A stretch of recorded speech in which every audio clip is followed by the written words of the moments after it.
C'est une guerre oubliée et silencieuse qui se déroule dans le nord du Mali.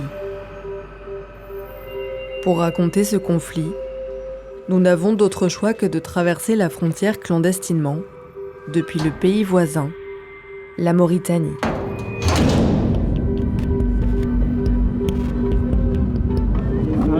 Contourne la maison du député.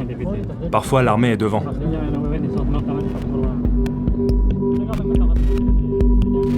Par mesure de sécurité, nous coupons le signal de nos téléphones pour ne pas être géolocalisés.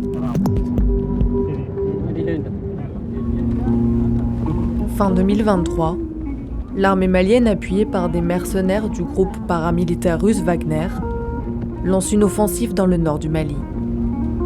Face à eux, des groupes armés djihadistes, mais aussi des forces indépendantistes comme le Front de libération de l'Azawad, le FLA.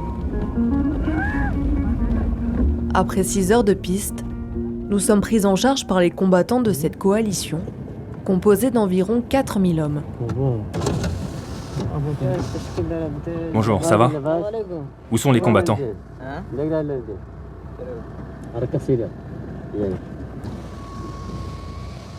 Ils se battent pour l'indépendance du nord du Mali, qu'ils appellent l'Azawad.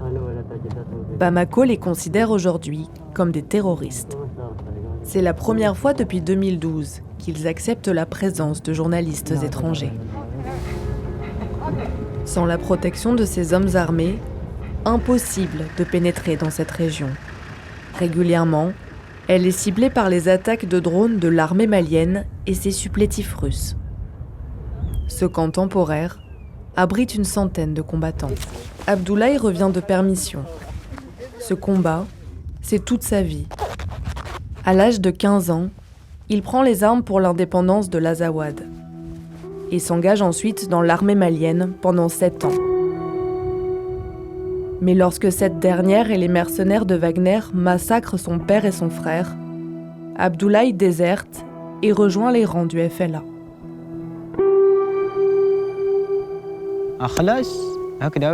Ils ont égorgé mon frère et exécuté mon père d'une balle dans la tête. J'ai trouvé leurs corps loin l'un de l'autre.